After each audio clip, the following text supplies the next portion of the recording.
Hey guys, just thought I'd give you a quick tour if you're interested in just having a walk around the start of the food forest that I'm looking to implement over the next 2 decades and more.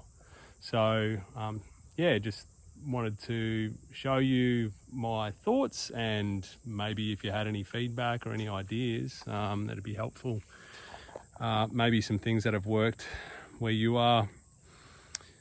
We're in the subtropics here, so bearing in mind every location is different in terms of what grows well, and I've been lucky enough to have some really good people around me here to give me some guidance here and there where I need it. So behind me here is the little shelter that we built for the caravan, and Amy and I and actually a mate just come around and give me a hand with this little paved area.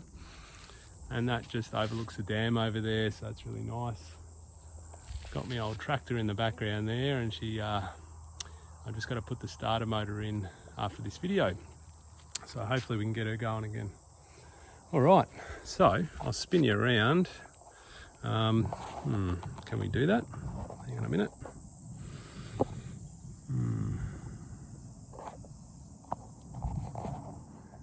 All right, so yeah, we've had a little bit of rain lately. So down here we can see this is one big channel that goes from up there to the forest area. We've got another third of the block back that way, which is pretty heavily wooded. And that funnels all heavy rainfall down through this gutter into the dam. So I want to use this area because it's quite moist, quite wet, might throw maybe some arrowroot or maybe even some bananas and pawpaws and things like that on the edge of it. Just chucked a giant bamboo there. Hopefully he'll kick off now that we've got a bit of rain. Just here, lily pillies, little chili shrub, which is just growing so many chilies for the size of it. So I've had to ferment some and make a chili sauce. A couple of tiny little coffees there. So hopefully they'll kick off soon. That's a beach cherry. I've picked a couple of them. They're quite a tart flavour. Another little coffee that's reshooting there after being quite burnt out. So I don't know whether it's in the right spot or not. So moving over here, these are the first area that I started. This is predominantly bananas. There's a few different varieties in here. There's a couple of reds in there as well, but some ladyfingers, Cavendish. Got them off a mate. Yeah, just little suckers that have just popped up, and I'll show you a couple of those in a minute. This is quite a new discovery for me, even though they've been here. Wincassia. So this is a legume that grows predominantly over the summer and has really kicked off since that rain and the humidity. We're just feeling so much humidity at the moment. So this has been the highlight of my day, seeing this kick off, because I'm trying to get on top of grass, and this would be a great cover that I can use over everything, hopefully. Maybe with some other pinto peanut or yeah, maybe some Singapore daisy or something like that. I'll just have a crack. But there's some sweet potato leaves that are starting to really kick off. I only had one slip planted in here, and within about 2 months it's just gone crazy. And that there is providing a beautiful little microclimate for the bananas. So they will kick off nicely now that we have a live coverage here, or a live mulch in a way. And on top of that, I can pull some of these, dig them out in probably about 4 or 5 months and get some sweet potatoes to eat. Little pineapple there, and heaps of sweet potato leaves. You can eat the leaves as well. I didn't know that before. I learnt off a friend. So we've got a banana circle here. We've got another banana circle here, but with some pawpaws that have really kicked off nicely. So I'm starting to see our first fruit. So it looks like there's one there. We've got a little pawpaw and plenty of flowers on the way up. This guy's looking really healthy. I think this is yellow pawpaw. And then we've got some red pawpaws as well. A little mulberry there in between the tyre. Got some pigeon pea just stacked in between some of these bananas And initially they were just planted there just as an experiment, just for biomass. So as they grow, I literally get these, and I'll just snap them off now. Very easy, you can just snap them off and just chuck it straight down on the ground, and that there provides living mulch. So basically trying to build up this kind of effect here in the middle of all these bananas. We just chuck our mulch and everything else that's nitrogen into there, and these bananas have just kicked off like crazy over like the width of them in the last month. Had a lot of rain and humidity. This here is lemongrass. Got this off a mate, planted it. It smells absolutely beautiful. I just love it just to smell it. So don't use it much in cooking. And yeah, a couple of pumpkin vines going a bit wild, which is fine. So that just provides, again, a little bit of a sub canopy for the really low lying, well, basically for the soil as well. We just picked a big pumpkin off that the other day. Coming over here, we have the same as in a banana circle. These guys are a bit slower to kick off, but since I installed over here straight from the bore, we dug a 300 meter trench. It's got that's run off solar. I haven't got it on today because we had so much rain. Yeah, got some cowpea through here. So these little guys here, I just threw in there. I just didn't know if they'd kick off. But they look like they're just kicking off with heaps of rain and humidity once again. This is a snake bean. Got heaps of beans in here too. Heaps of pigeon pea. It looks a bit wild and messy, but there's a reason behind that.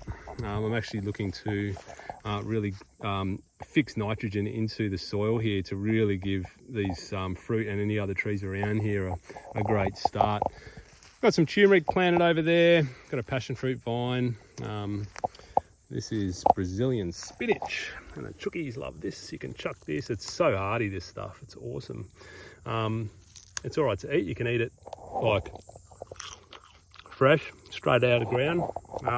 But yeah, it's good to cook it up in a stir fry. Something I haven't really used it much, but the chooks just go crazy.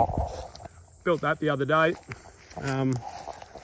Yeah, that's just, I haven't even done much with it since, but yeah, I'm just going to have my seedlings in here, basically, and I'll keep them nice and, probably nice and humid, protected from the sun. This is the area where I'm going to basically plant some vegetables. I'm going to build a big veggie garden. Near the thunder there, we're going to get another downpour shortly. So where all that longer grass is, all of this area here is going to be a big bed. So we'll get to the swale in a tick, which you can see just here, which I've dug out. But yeah, this is pretty much just from stuff lying around. When we first bought the property, I just put it up. It's basically just a giant trellis, which will turn into a big ball of biomass. That's all sweet potato. There's a curry plant in the middle. And you can see that this is a Madagascan bean. Look at it, it's prolific. It just grows like, you wouldn't even need a roof on this thing if you wanted shade. It's so incredible how dense that has become in such a short amount of time. If you have a look at it, it's so thick. And I just come here with a machete and I just chop it off and chuck it in the swales. So that really helps. This is a swale that half of it I dug by hand and the other half was done by a bobcat. Got some support species here. A little bit of sorghum growing there. That's just from the chook seed. That is a jacaranda actually, this one here. That I just put in really just for biomass chop and drop. So although they grow really big, they, yeah, I'm just gonna keep that one pretty short and just keep chopping it just for the purpose of chop and drop. I've just been removing a lot of the grass through here by hand and hoping that this stuff here, that's what I was doing today, this stuff here, this is the wind cassia I was talking about with the little yellow flowers. So that stuff I'm hoping to really kick off as a legume. Pigeon pea, just planted along there. I've got the chookies here at the moment. I've got 15 chookers. Got a rooster in there amongst them as well. So let's go over and see them in a tick. It's got a Lisbon lemon. That one's a bought one. So we'll see how he goes. It's grafted. And then we got probably too much pigeon pea, but I got pigeon pea, pigeon pea, pigeon pea. So I just chop them, just keep chopping them, dropping it straight down. That there is cassava. I've got heaps of that growing around now. That's another root vegetable. This is an ice cream bean. He got chopped off in the wind, but it's just sprouting again. It's just, they're so hardy. I'm really liking what that's going to potentially become, and that is also what you might call a placental plant. Again, chop and drop. So the idea in permaculture, and what I've learnt, is to try to establish fast growing legumes, nitrogen fixing to improve the soil, and then plant your fruit trees around it. There's another cassava. It's a beautiful plant, but once it dies off over a few months, you just dig it up under here and we'll find some food there that we can dig out. This is an avocado, a little bit brown on the leaves. It's a shepherd. I'm hoping that one does well. It's kind of mostly sandy soil here. It's also on a mound, so being on a swale, so I'm really hoping it kicks off. I've heard of so many failures. Here is a better looking ice cream bean. So this here is, look at that, it's actually, all that growth there has happened just in literally a month and a bit. They're so fast. I'm just watching this thing grow. Pigeon pea, little pineapple through there. This here is a Manzanillo olive, and that's really firing off. This little stem has happened just in the last 2 weeks, I reckon. Rain has been helping everything. Not that these guys need rain. Grumichama, little berry. Looking like it's a little bit torched by the sun, but I think it'll probably come good, especially after maybe these Manzanillo over here might sort of take off and protect it a little bit. Just got some pumpkins in there. Another little sweet potato slip I just put in, literally. Another pumpkin. And this here is a macadamia. 741 variety. Grows about 4 meters. And probably won't get any nuts off that for, I don't know, maybe 4 or 5 years. But you got to start somewhere, don't you? Over here we've got a white peach. So apparently these go all right in this climate. So I'll need to put a net over it once it starts fruiting, which I'm expecting in the next 2 years, hopefully. Another little pigeon pea. Avocado I grew from seed. So hopefully he's only really young, but I think that's a Hass. And this is a black sapote I bought from the markets from a fella there. I love the leaves on this tree, and it's like basically black pudding, they call it, so the fruit. Cool, so that's the swale from the other way, and I'm going to dig another one where these chooks have been. So I'll probably dig a swale or just plant a whole heap of mulch there, and maybe get some more trees going. So here's my chookies. They're very friendly. So I built this dodgy shelter for them, protect them from the hawks, and just give them some shade during the hotter months. What do you reckon, girls? Hey, say hi. They're very friendly because we brought them up from chicks. Little baby chicks. There's Pepper. He's the protector, and he's also fertilising some of the eggs, probably all of them actually. He's been very successful, haven't you, Pepper? Hey? All right.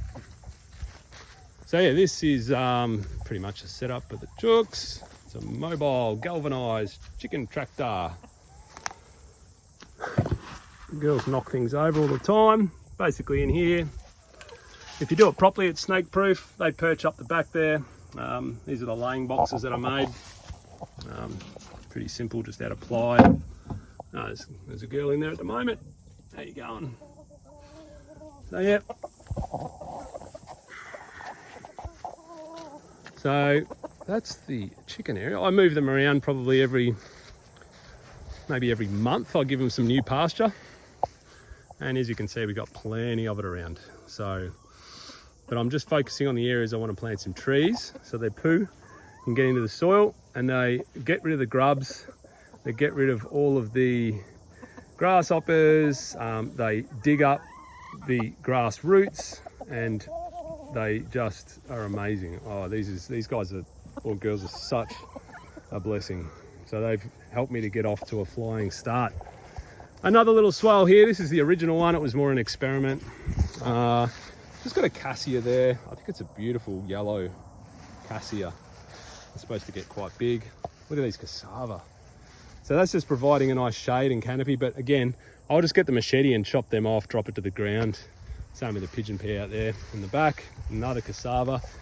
Dragon fruit from the cuttings of a mate. Got a nice looking, either a new growth or a flower there. Here's a nice flower. That's about to kick off in the next 2 days. We'll get a beautiful opening. You can see the grass gets quite long here. That's a pomegranate there. Before that was a Tahitian lime that I planted. Got some sweet potato just going crazy through the swales there ever since that rain, which I don't mind. Let that go. So these principles are all about allowing nature to just do its thing, and we're just helping it along. That there is a candle nut tree. It has just fired off so many leaves since I've fed it and the rain's come. So I think this will be a stunning part of the food forest one day.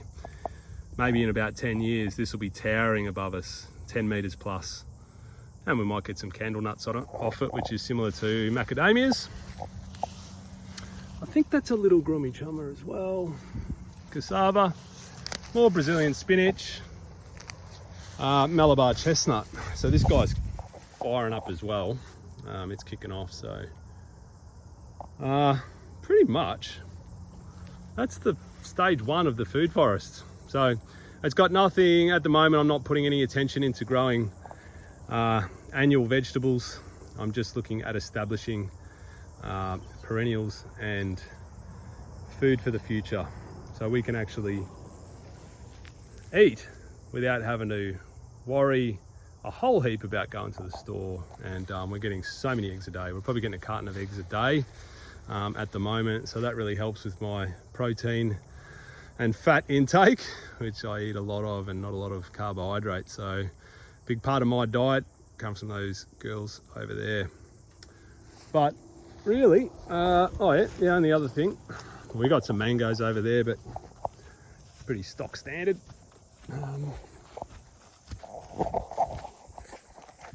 So yeah, I was going to show you the dam.